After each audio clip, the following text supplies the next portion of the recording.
BioWare is one of my favorite video game developers of all time.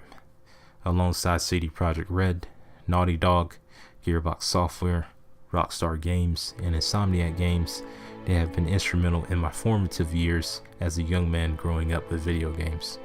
I enjoyed playing Mario and Sonic with Vector Man and NBA Jam thrown into the mix, but as I got older, my interest in the game's narrative became more apparent when I played Final Fantasy VII, Siphon Filter, and Resident Evil 1 for the original PlayStation.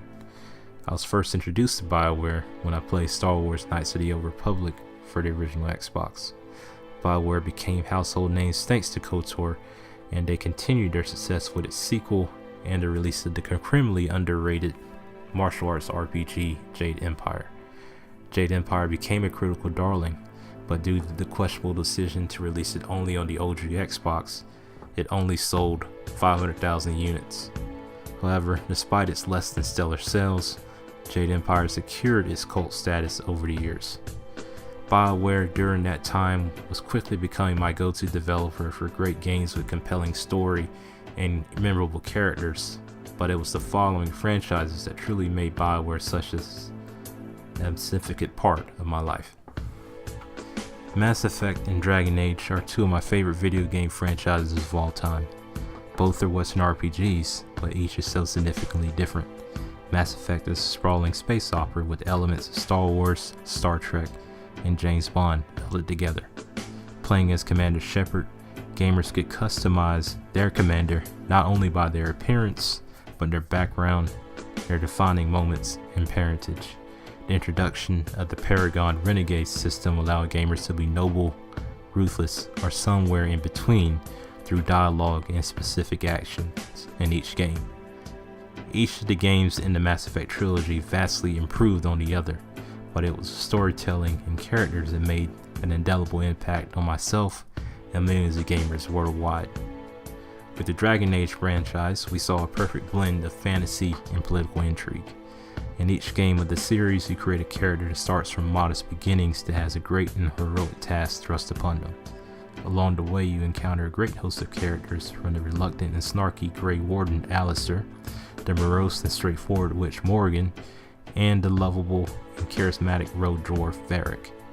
Like Mass Effect, Dragon Age has a vast and compelling lore with game worlds that fully captivated gamers for hundreds of hours and numerous playthroughs. With these franchises, BioWare was on a winning streak with no chance of slowing down. Yet with EA's acquisition of the developer in 2007, who took over publishing duties starting with Mass Effect 2 in 2009, we started to see a change in BioWare.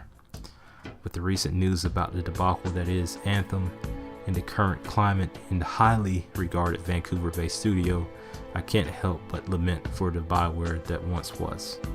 With the disappointment that was 2017's Mass Effect Andromeda, which became a meme unto itself, and the messy launch of Anthem back in February, the detailed and well-written article by Kotaku's Jason Schreier paints an unpleasant picture of BioWare's arrogance and poor mismanagement during the development of Anthem.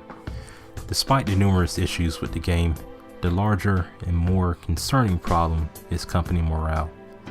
Instances of employees locking themselves into their offices in order to cry in private is shocking and unbecoming of a company that many gamers like myself held in high regard.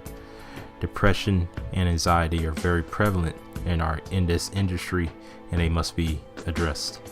I can understand meeting deadlines and putting in more hours of work during the final development stages of a game, but none of that should matter if your colleagues do not feel comfortable or at ease with their job. A change must occur, but I don't know what that change will be. A change in management may be necessary, it's possible, and it looks like not all the blame should be placed on EA's shoulders. I'm pretty sure they have to shoulder some of that blame, but not all of it. It just seems to me that BioWare basically misjudged their timeline and ability to make the game Anthem worthy of the BioWare imprint. Should they follow suit like Bungie and cut ties with EA? I mean, their pedigree alone would warrant to them the opportunity to operate independently and create their own studio and be free of that like they were before, basically making exclusive games for Microsoft and maybe going multi-plat like Remedy Games is, Remedy Entertainment is now, with the Control coming out later on this summer. But I'm not sure about BioWare's financial capabilities, if they have enough capital to do so. I don't know about all the terms and conditions that were set forth by EA during their acquisition about 10 or 11 years ago, but the diehard BioWare fan in me wants them to go ahead and jump ship, go ahead and cut their losses and start fresh. But I want them to get themselves back on track, find their stride again as a developer, and continue to make great franchises like KOTOR, Mass Effect, and Dragon Age. All in all, BioWare is facing a crisis, and they will have to overcome it in order to win back some of the goodwill they have lost in the last couple of years. While Anthem was nowhere near the disaster that was Fallout 76, the issues and bugs that plagued it at launch rubbed fans and casual gamers the wrong way. As a diehard BioWare fan, I truly hope that BioWare takes the time to listen earnestly to the criticisms being levied against them and takes the time to improve. Speak to your colleagues. Find out their concerns and issues with how the studio is being run. BioWare fans don't want you to become like Blizzard and Bethesda, that seems to have lost their way in the last couple of years or so. There are plenty of us that have faith that you can get back on track and find your stride once again.